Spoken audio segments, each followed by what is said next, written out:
ఇంకొక అపోహ ఏంటంటే మనం పెయిన్ కిల్లర్స్ వాడితే పెయిన్ తగ్గుతుంది, డిసీజ్ కూడా తగ్గినట్టే.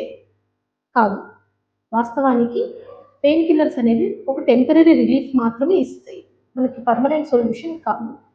టెంపరరీ రిలీఫ్ అంటే మీకు అక్కడ పెయిన్ మాత్రమే తగ్గుతుంది. లోపల జరిగే జాయింట్ డ్యామేజ్‌ని ఆపవు. సో, డిసీజ్ మోడిఫైయింగ్ ఏజెంట్స్ అని మందులుంటాయి. ఆ మందులు వాడితే మీకు జాయింట్ డ్యామేజ్ అనేది జరగకుండా ఉంటుంది. సో, మీ జాయింట్స్‌ని మీరు కాపాడుకోవచ్చు. ఇంకొక అపోహ ఏంటంటే ఎక్సర్సైజ్ చేయడం వల్ల జాయింట్స్ ఇంకా ఎక్కువ మీకు డ్యామేజ్ జరుగుతుంది. పెయిన్స్ ఇంకా ఎక్కువ అవుతాయి. కాదు. వాస్తవానికి సరైన ఎక్సర్సైజ్ చేస్తే జాయింట్ పెయిన్స్‌తో మనకు చాలా హెల్ప్ అవుతుంది.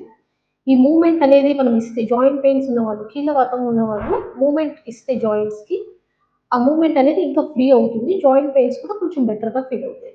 సో, చాలా రోజుల నుంచి జాయింట్ పెయిన్స్ ఉన్నవాళ్ళు మీరు రుమటాలజిస్ట్‌ని కలవండి. మీ జాయింట్స్ మీకు శరీరం చెప్తుంది. జాయింట్స్ కదలిక ఉన్నప్పుడు ఇట్లా పట్టేస్తుంది.